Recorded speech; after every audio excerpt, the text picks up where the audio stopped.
আহা, হায় হায়, 1 মিনিট ভাইবে, কোনো এক বেনামাজি কেউ যদি এখানে থাকো ভাই, 1 মিনিট ভাইবে, আজকেই ভাইবে, ঘুমাইবার আগেই ভাইবে।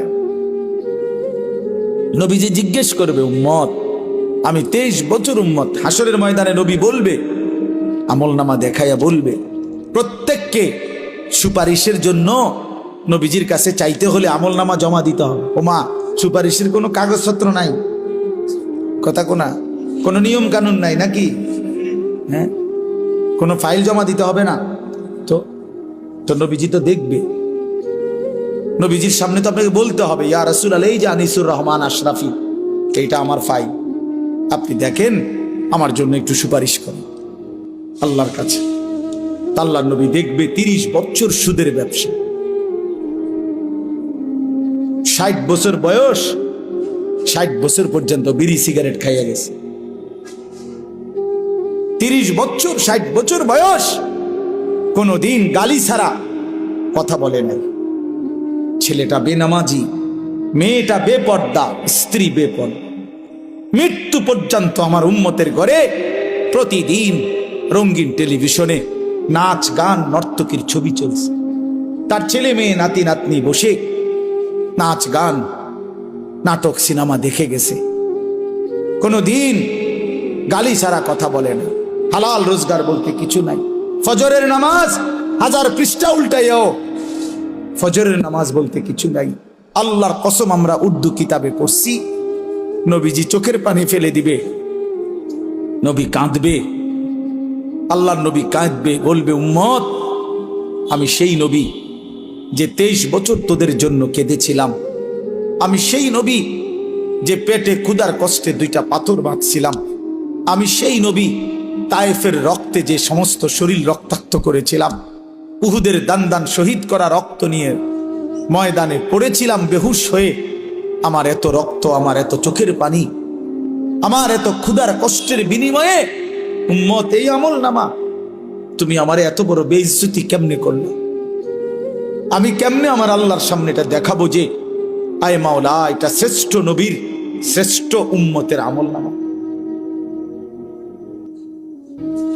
বলে, কোন বাপ যদি 8 বছর ছেলেটাকে ইউনিভার্সিটিতে পড়ায়, তো গরিব বাপ তার ছেলেটাকে মনে করেন ভিটা মাটি বসত সব বেচ্চা, নিজে না খাইয়া ছেলেটার 1 লাখ লাখ টাকা পড়ালেখার খরচ দিছে।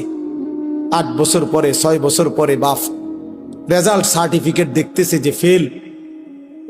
ওই বাপ কি পরিমাণ কাঁদবে? ওই বাপ কি পরিমাণ কাঁদবে? ওই বাপ বলবে না যে, বাপ, আমি তোরে মানুষ করার জন্য, তোর পড়ালেখার খরচ দেওয়ার জন্য ভিটাটা বেচা ফেলছি, মাটিটা বিক্রি করে ফেলছি, আমি জীবনে কোনো সুখের নাগাল পাই নাই।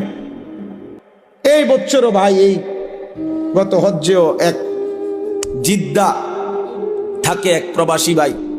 আমি তো হজ উমরার সফরে গেলে প্রবাসীদের রুমে রুমে যাই। আমি আজ 32 বছর সৌদি আরব জিদ্দায় পড়ে আছি। কেউ 18 বছর, কেউ 16 বছর। জীবনের এই সুখের সময়টা যারা কাটাইছে বিদেশের জমিনে, যৌবনের পুরাটা টাইম শেষ করে দিছে বাপ।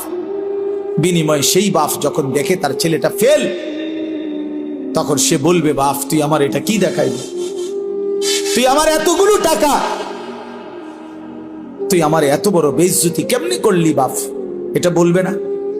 তো নবী সাল্লাল্লাহু আলাইহি সাল্লামও বলবে, খোদার কসম নবীজিও বলবে, আল্লাহর কসম নবীও বলবে যে, উম্মত, তুমি আমার এত বড় বেইজ্জতি কেমনে করলে? আমার এতগুলো চোখের পানির এভাবে কেমনে ফিরায় দেব? এই জন্য একজনই, আমি আবারও বলছি, আমি সংখ্যায় বিশ্বাসী না। কয়জন শুনছে? খোদার কসম, আমার এটা কোনো ফিকির না। আমি এক ফিকিরের বিশ্বাসী, যে একজনই বুঝেন, একজন প্রিয় নবী সাল্লাল্লাহু আলাইহি সাল্লাম এবং সাহাবায়ে কেরামের কলিজার মধ্যে এই ফিকির ছিল মৃত্যু পর্যন্ত, যে আল্লাহ পাকের এক এক বান্দা কিভাবে জাহান্নাম থেকে বাঁচবে। এটাই ফিকির। এটাই আমাদের জিন্দেগি। বাবারা, আপনাদের কাছে অনুরোধ, নিজের ছেলে মেয়ের দ্বীনের প্রতি নজর দিয়ে যুদ্ধ করেন, কষ্ট করেন। ছেলেটা নামাজ কেন পড়বে না? মেয়েটা পর্দা কেন করবে না? স্ত্রী কেন পর্দা করবে না? আপনি এটার উপরে হাজারবার চেষ্টা করেন। আলেমে দ্বীনকে পরামর্শ নেন, কোরআন সুন্নাহর দিক নির্দেশনা কি আছে এটা আপনি জেনে নেন। আপনি ওই পদ্ধতি প্রয়োগ করেন। স্ত্রী যদি নামাজ না পড়ে, আল্লাহর বিধান কি? স্ত্রী যদি পর্দা না করে, আল্লাহর বিধান কি? ছেলে মেয়ে যদি সেজদা না করে, হারামের মধ্যে লিপ্ত থাকে, আল্লাহর বিধান কি? এটা জেনে আমল করার চেষ্টা করেন। এমন নয়তো আপনিও আটকাবেন, সন্তানাদিও আটকাবেন। আখিরাতের ময়দানে কমপক্ষে প্রত্যেক মানুষকে নিজের এবং নিজ পরিবারের সদস্যদের ব্যাপারে আল্লাহ পাক জিজ্ঞাসা করবেন, এটুকুর জবাব সবাই দিতে হবে। কমপক্ষে এদ্দুর মাফ কারণে আমি আর আমার বিবি বাচ্চা একই হিসাব আমারই দিতে হবে।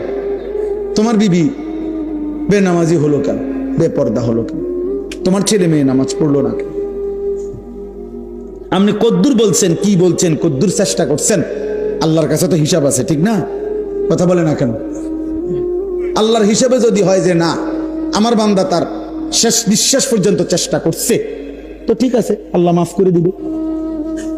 আর যদি আল্লাহ তো জানে আপনি কদ্দুর চেষ্টা করছেন না করছেন, আপনি নামাজের ফিকির করছেন যে দূর, বিদেশের ফিকির করছেন তাতে 100 গুণ বেশি। আরে তো বাদ দাও, লাগতো না, পড়লে ফরুক, না পড়লে নাই, চাই বিদেশ ফাটাই দাও। বিদেশের 12 লাখ টাকা ব্যবস্থা করতে দুয়ারে দুয়ারে ঘুরছেন আপনি। 3 লাখ টাকা সুদে লইছেন, 3 লাখ টাকা কিস্তিতে লইছেন, 6 লাখ টাকা জমি বেচা লইছেন, 12 লাখ টাকা মিলাইয়া বিদেশ ফাটাইছেন আব্বা। এরপর হুজুরের থেকে আইয়া কইছেন, হুজুর খাস করে দোয়া করিয়েন তার লাগিয়া। আল্লাহ আল্লাহ করিয়া বহুত কষ্ট করে টাকা মিলাইছে, খাস করে দোয়া করতো। কি দোয়া? হুজুরে কি দোয়া করতো? যে আল্লাহ উনি যে সুদে টাকা দিল সেটি বরকত দেন নাকি? তো কি দোয়া করতো? হুজুরে কি দোয়া করতো? যে আল্লাহ উনার কিস্তিতে বরকত দেন। এই দোয়া করলে তো হুজুরের ঈমান থাকবে। জানেন এটা? হারামের উপরে দোয়া করলে কি থাকে না? ঈমান থাকে। এরকম দোয়া যদি কোনো হুজুর জেনে বুঝে করে তো হুজুরের ঈমান থাকবে, তো মুসিবত না? আপনি কি খামখেয়ালি মনে করছেন? হারামের উপরে দোয়া করা যায় না, হারামের উপরে আল্লাহর কাছে কি করা যায় না, এটা নিষেধ, হারাম এটা। এই জন্য বিদেশ পাঠাইতে আমি নিষেধ করি না। যার রিজিক বিদেশ সে বিদেশেই যাবে, যার রিজিক এখানে সেখানেই থাকবে। প্রতি লোকমা যার খাবার যেখানে সে সেখানে পৌঁছবেই। কিন্তু আমার সিদ্ধান্ত থাকতে হবে, আমি হারাম করব না, আমি হারাম নেব না, আমি আল্লাহর নাফরমানি মানব না। আমি যুদ্ধ আমার সন্তানের সাথে আমি বলে দেন, বাপ তুই আল্লাহকে সেজদা করো না, বিবি তুমি নামাজ পড়ো না, পর্দা করো না। তুমি মনে রাখো, যদি আমি দুনিয়াতে ভয়ে আতঙ্কে যদি তোমার লগে নাও পারি, তো মনে রাখো আমার মনের কষ্ট থেকে যাবে। আমি তোমার লগে পারলাম না, ঠিক আছে, কিন্তু তুমি আমার এটা মনে রাখো, আমি তোমার প্রতি অসন্তুষ্ট। ছেলেরে বইল বাপ যে বাপ তোর উপরে আমি অসন্তুষ্ট, তো যে সন্তানের উপরে তার মা বাবা অসন্তুষ্ট ও জাহান্নামী। যে স্ত্রীর উপরে তার স্বামী অসন্তুষ্ট ওই মহিলা জাহান্নামী। তো তুমি তারে বলো, তো নামাজ পড়বি না বেটি, পর্দা করবি না বিবি, তুই আমার হুমকি দাও, ঠিক আছে, তুই আমার জেল খাটাইবা, তুই আমার নারী নির্যাতন মামলা দিবা, ঠিক আছে যাও, কিছুই করতে পারলাম না তোমারে, তো এদ্দুর মনে রাখো আমার কলিজারা তো আটকে থাকতে না। কথা বলেন না কেন? কলিজারে কি জেল দিতে পারি? তো কলিজা দিয়া বলে গেলাম আমি তোমার প্রতি অসন্তুষ্ট। এদ্দুরে সারবে, তো ওই মহিলা কেমনে জান্নাতে যাবে? স্বামীরে অসন্তুষ্ট রাখা। ওই সন্তান কেমনে জান্নাতে যাইব? বাপ মারে অসন্তুষ্ট রাখা। বলেন চাচা। আল্লাহ আমাদেরকে হেফাজত করে। রাসূলুল্লাহ সাল্লাল্লাহু আলাইহি সাল্লাম বলেন, উম্মত তোমার স্যান্ডেলের যদি ফিতাটাও ছিঁড়ে যায়, শিরাকা না আলাইক, তোমার স্যান্ডেলের যে ফিতা এটাও যদি ছিঁড়ে যায়, নবীজি বলছেন কাউরে বইল না, সবার আগে আল্লাহকে বলো। সবার আগে কাকে ডাকো? এটা মুসিবত, ছোট্ট মুসিবত। স্যান্ডেলের ফিতা ছিঁড়ে যাওয়া এখানে মুসিবত না, শুধু ওই মক্কা মদিনা, বিশেষ করে মক্কা শরীফ যদি কোন আনতে ছিঁড়ে যায়, আমার জীবনে একবার ছিঁড়ছে। কষ্ট কারে কয়? শুধু এক জোড়া জুতা কেনার জন্য হারাম শরীফের সীমানাটার থেকে দোকানটা পর্যন্ত গেছি, আমার পাওটা মনে হয় যেন পারতালটা জ্বলে গেছে। এক জোড়া জুতার জন্য দৌড় দিছি, দৌড়াইয়া গেছি, কোনো আইটটা না, এত গরম এটা নিচে। কথা বুঝছেন না? তখন বুঝা গেছে স্যান্ডেলের ফিতা ছিঁড়ে দেওয়াটা কি পরিমাণ মুশকিল। মানে ফিতাইটা ছিঁড়ে গেছে, এখন হাঁটতে পারতেছি না। এখন আন্দাজে আরেকজনের জুতা কিনে গেতে আর কি যে জুতা চুরি করে নিলাম, এর কোনো সুযোগ আছে? তো খালি পায়ে দৌড়াইয়া গেছি ওই দোকান বাহিরে, মানে সীমানা পার হইয়া তো দোকানে যাইতে হবে, কোনো একটা দোকান থেকে না এক জোড়া জুতা কিনা, এক জোড়া স্যান্ডেল কিন। তখন দেখছি মানে পাউটা যেন পুইরা গেছে শুনে। এই জন্য আল্লাহ নবী সাল্লাল্লাহু আলাইহি সাল্লাম বলেন, তোমার যদি স্যান্ডেলের ফিতাটাও ছিঁড়ে যায়, সবার আগে ডাকবে কাকে? আল্লাহকে ডাকবে, আল্লাহকে। আম্মান ইউজিবুল মুদতাররা ইযা দাআহু ওয়া ইয়াকশিফুস সুআ। আল্লাহ তাআলা বলেন, হায় বান্দা, তুমি যখন অসহায় হয়ে পড়ো, আমাকে ছাড়া তুমি আর কাকে ডাকো? আমাকে ছাড়া ডাকবে কাকে? কে তোমার ডাকে সাড়া দিবে?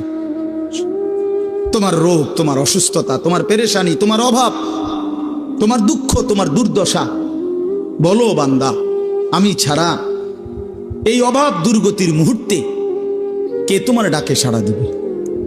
বলে আসলে কেউ আছে? ওয়ায়াকশিফুস সুআ, তোমার সমস্ত মুসিবত, মন্দ অবস্থা, দুরবস্থা দূর করার ক্ষেত্রে আল্লাহ বলে, বান্দা আমি ছাড়া আছে কি? আমি ছাড়া আছে। কোরআনে এই কথাটা আল্লাহ তাআলা, আমার এই আয়াতটার তর্জমা বললে আমার কথা শেষ। আমি শুধু এই কথাটার তর্জমা বোঝানোর জন্যই বলতেছি এই কথাগুলো। মানে আল্লাহ তাআলা পুরা কোরআনুল কারীমে আমাদেরকে বুঝাইছেন, বান্দা আমারে ছাইরো না, আমারে ছাইরো না বান্দা। আমারে বাদ দিয়ে যদি অন্য কোনো দিকে কেউ একটু ভরসা করে, নজর দেয়, আমার হুকুম আমারে বাদ দিছে, আমার কথা মনে নাই, খোদার কসম আল্লাহ বলে, বান্দা আমার বেশি কষ্ট লাগে। আমি যে সব প্রয়োজন পূরণ করি, করতেছি, বান্দা তুমি কেন অন্যের কাছে যাচ্ছ? কেন যাচ্ছ? কালকে জুমার নামাজের পরে, ভাই নজরুল শুনো, কালকে জুমার নামাজের পরে আমার ঢাকার মসজিদে দুই ছেলে আসছে, ওরা লেপ তোষক বেচে, বুঝছো নি, লেপ তোষকের দোকানদার। এ আমার বয়ান শুনছে, ফজরের নামাজের ব্যাপারে আমার একটা বয়ান আছে, সন্দ্বীপের একটা ঘটনা, যে সন্দ্বীপ চট্টগ্রাম, ওখানে 4টা ছেলে কলেজের, ওরা একবার সিদ্ধান্ত নিছিল 2023 সালে যে তারা তাদের বন্ধুদেরকে ফজরের নামাজের জন্য উঠাবে, ফজর ক্যাম্পেইন। পরে 1 বছর মেহনত করে তারা প্রায় 4000-এর মতো পুরা উপজেলার এই কিশোর যুবক, যারা তখন নিয়মিত ফজরের নামাজ পড়ে, ফজর ক্যাম্পেইন করে তার। তো এই ছেলে বলতেছে, হুজুর আমি আপনার এই ওয়াজটা শুই না, আমার এলাকায় আমি উদ্যোগ নিছি, আজকে মাসখানিক এ লেফ তুসুক বেশি না ফোলা, আমি উদ্যোগ নিয়ে আমরা 2 বন্ধু 2-3 জনে মিলে এখন আলহামদুলিল্লাহ এই 1-1.5 মাসের ভিতরে 160 জন লিস্টি করা দেখাইছে, লিস্টি আমরা প্রত্যেক দিনে 160 জন ফজরের নামাজ জামাতে পড়ো, আমরা চেষ্টা করতেছি প্রতিদিন। তো তারা, আমার গাড়ি তো আছে কাগজটা, তারা এমন সুন্দর করে বিভিন্ন বাণী লিখে লিখে ছেলেদের কাছে দাওয়াত দেয়। তো দিয়া নিচে লেখছে তাগো একটা, এই কাফেলাটার নাম কি? কাফেলার নাম হইল বেনামাজিকে খুঁজে বেড়াই, নামাজিকে বন্ধু বানাই। এরকম শুনছে জীবনে আর কথা, এমন সুন্দর কথা? এই ফুলার মাথার থেকে যে এমন সুন্দর বুদ্ধি আইবা, আপনি বুঝছেন কোনো, ভাবছেন কোনোদিন? কি সুন্দর কথা না? আমিও তো জীবনে এমন সুন্দর কথা ভাবি নাই। বেনামাজিকে বন্ধু আরে খুঁজে বেড়াই, মানে তারা তালাশ করি আর কি, যে করে করে তারা ডাকি আমরা, আর নামাজিকে বন্ধু বানাই। হ্যাঁ, ফিকির। ফিকির। চেষ্টা করলে সম্ভব। একটু একটু কাজ যদি সবাই করে যার যার জায়গা থেকে, জায়গা। পৃথিবীর, আমার কাছে কিতাব আছে, আমার গাড়িতেও আছে, পৃথিবীর 4 ভাগের 1 ভাগ হলো মুসলমান। সারা পৃথিবীর জনগোষ্ঠীর 4 ভাগের কি 1 ভাগ হলো কি মুসলমান। 1/4, 4 ভাগের 1 ভাগ। তাইলে যদি একজন মুসলমান, কথার কথা একটা হিসাব ওইখানে লিখছে আরবি কিতাব, যদি একজন মুসলমান সারা জীবনে সে যদি মাত্র 4 জন মানুষের দায়িত্ব নেয়, যে আমি 4 জন মানুষকে কালেমার দাওয়াত দেব, চেষ্টা করব তার পিছনে টার্গেট করে, তাহলে পৃথিবীর সমস্ত জনগোষ্ঠীর কাছে কালেমার দাওয়াত পৌঁছে যাবে। কালেমার দাওয়াত পৌঁছে যাবে। তাহলে তোমরা ছেলেরা বলো ভাই, মুসলমানের ঘরে জন্ম নিয়ে তোমাদের রাত্র দিন কিভাবে কাটে? বলো, একটা ছেলে বলো, এই কি জীবন? নারী, ছবি, মোবাইল আর মন মতো চলা।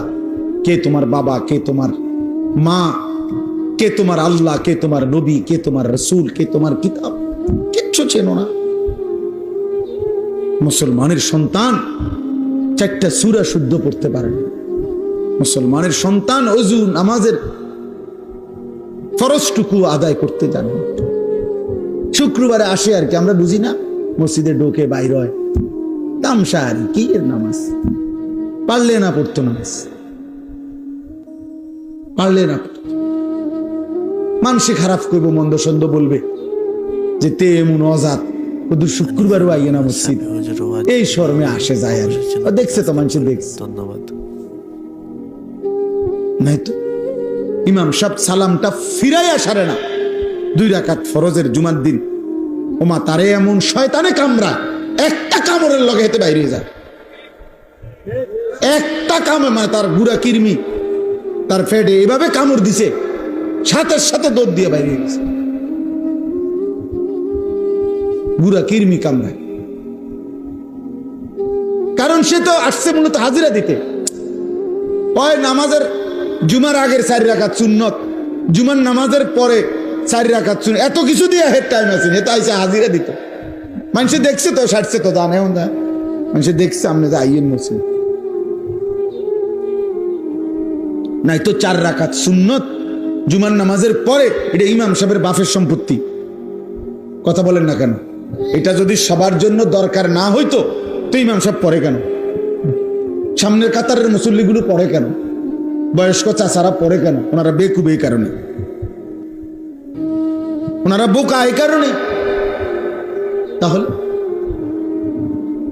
এই হাজিরা মার্কা নামাজ আখেরাতে কি মিলবে? আমার শায়েখ আল্লামা মুফতি মুশতাকুন নবী সাহেব বলে যে, হে মুসলমান, যেই নামাজ তোমার মসজিদের থেকে 100 হাত সামনে চা দোকানের আড্ডা, টেলিভিশনের আড্ডা থেকে ফিরাইতে পারলো না, সেই নামাজ তোমারে জাহান্নাম থেকে কেমনে ফিরাবে?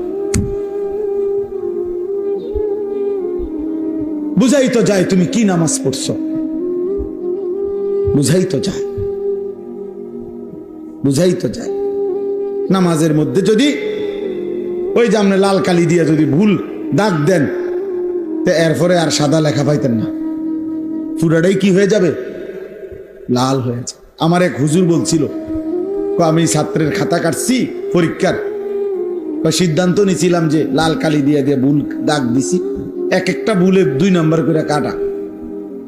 হুজুরে বলছিল আর কি, এরকম ভাবে আমি খাতা কাটছি, কয়েকটা ছেলের খাতা কাইটা শেষে লাল কালি দিয়ে দিয়ে ভুলটি তো সব দাগ দিছি। পরে যখন গুনছি এবং হিসাব হইল কি যে প্রতি ভুলে কত নাম্বার কাটা, পরে গুন্না দেখছি আমি তার থেকে আরো 24 নাম্বার পাই ছাত্রের থেকে। তার মানে 62টা ভুল, তো 50 দুগুণে 100 তো গেছেই গা। আরো 12টা ভুলের কারণে আরো 24 নাম্বার হুজুরে ফায় হেতে, এতো অন্য বিষয়ের থেকে হাওলাত নিতে হবে। মানে ভুলের পরিমাণটা বুঝাইছে আর কি, যে মূল 100 গিয়ে আরো কি 24 আরো রয়েছে ভুল। ওইটা কোত্থেকে দিব, তো পুঁজিই নাই আর। তা আমাদের নামাজের যদি এমন হয়, আখিরাতে কি নেকি মিলবে বলেন? কি নেকি মিলবে? কথা তো ছিল, আল্লাহ তাআলা কোরআনে বলছেন নামাজ গুনাহ থেকে ফিরায়, বলছে না? কথা বলেন না কেন? নামাজ গুনাহ থেকে ফিরায় কিনা আল্লাহ বলছে কিনা? ইন্নাস সালাতা তানহা আনিল ফাহশাই ওয়াল মুনকার। তাহলে এখন নামাজ যদি গুনাহ থেকে না ফিরায়, তাহলে বোঝা গেল আল্লাহর কথা, আল্লাহর কথা কোনটা? আপনার কথা সঠিক না আল্লাহর কথা সঠিক? তো তাইলে নিশ্চয় আমার নামাজে ত্রুটি, নিশ্চয় আমার সেজদাতে ত্রুটি। এই জন্য যারা নামাজ পড়ে না তারা তো পড়েই না, আর যারা পড়ে অথচ গুনাহ থেকে বাঁচে না, আপনি খবর নিলে যাচাই করলে দেখবেন তাদের নামাজের মধ্যে শত শত ভুল। এই কারণে ওই নামাজের ওই শক্তি আসে না যে শক্তিতে তাকে গুনাহ থেকে ফিরান।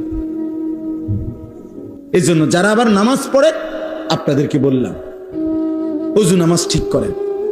একজন আলেমের সাথে সম্পর্ক ছাড়া আখিরাতের জীবন সুন্দর হবে না। নিজে নিজে মাতবরি করলে হইতো না, ওলামায়ে কেরামের কাছে আসতেই হবে, আলেমে দ্বীনের কাছে আসতেই হবে, আল্লাহকে ভালোবাসতেই হবে, প্রিয় নবী সাল্লাল্লাহু আলাইহি সাল্লামকে ভালোবাসতেই হবে আখিরাত যদি চান। এই আমার শেষ কথা। আজকে জওয়ান বলেন, বুড়ো বলেন, বাচ্চা বলেন, শিশু বলেন, সবাই যেন প্রতিযোগিতা করতেছে কিভাবে নবীজির সুন্নত ত্যাগ করা যায়। মেসওয়াক 60 বছরের বুড়াও চেনে না, 6 বছরের বাচ্চাও চেনে না, কেউই বোঝে না। ঘরকে ঘর এমন না, দস্তরখান 6 বছরের বাচ্চাও চেনে না, 60 বছরের বুড়া মেয়েও চেনে না। তো কি হলো, চাচার সমান হলো না? টেলিভিশন 6 বছরের বাচ্চাও দেখে, 60 বছরের বুড়া চাচাও দেখে। কথা বলেন না কেন? তো তো বরাবর হয়ে গেল না? বরাবরই তো হয়ে গেল, বরাবরই তো হয়ে গেল। বাচ্চাও মিথ্যা বলে, বুড়াও মিথ্যা বলে, বয়স্ক মানুষও সুদ খাচ্ছে, বয়স্ক লোক কিস্তি নিতেছে, বয়স্ক লোক কথায় কথায় গালিগালাজ করতেছে। 30 বছর মহিলা বেপর্দা, 40 বছর মহিলা বেপর্দা, প্রতিদিন মহিলার আওয়াজ পর পুরুষ শুনে, পর পুরুষ শুনে। একবার জীবনে নবীর স্ত্রীরা 9 জনে নবীজির কাছে বলছে, আমাদের খাদ্য খাবারের একটু কষ্ট হয়, আমনে যে অতিরিক্ত যুদ্ধের যে সম্পদ পান সেখান থেকে আমগো বরাদ্দ মাঝে মধ্যে গনিমতের মাল পাইলে একটু বাড়াইয়া দিলে হয় না? এই কথাটা একবার জীবনে বলছে রাসূলুল্লাহ সাল্লাল্লাহু আলাইহি ওয়াসাল্লামের স্ত্রীরা 9 জন। আল্লাহর নবী সাল্লাল্লাহু আলাইহি ওয়াসাল্লাম সেদিন এশার নামাজ পড়ে আর ঘরে যায় নাই।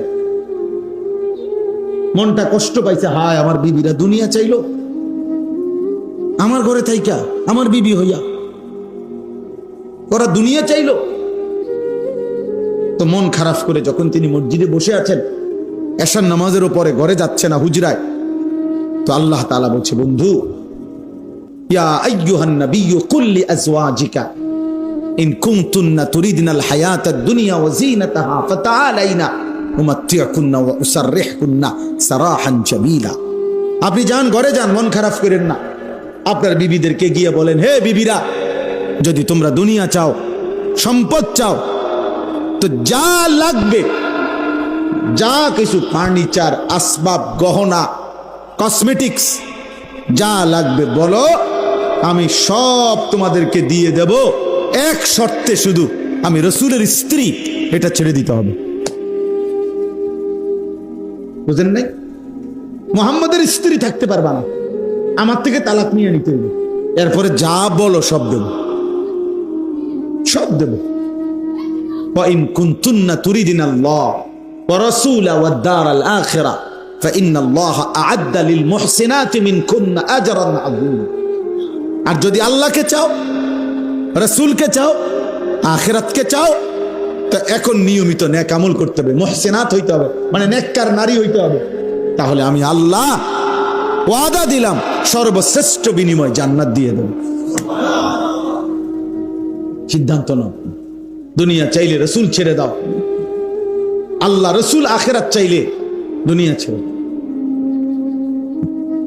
আল্লাহ নবী সাল্লাল্লাহু আলাইহি সাল্লাম আম্মা জান আয়েশা রাদিয়াল্লাহু তাআলা আনহাকে বলছে, ঘরে আয়েশা নবীর স্ত্রী আয়েশাকে, আয়েশা শোনো, তোমাদের দাবি দেওয়ার ক্ষেত্রে আল্লাহর পক্ষ থেকে এখন আয়াত নাযিল হয়েছে, আমি শুনাইতেছি।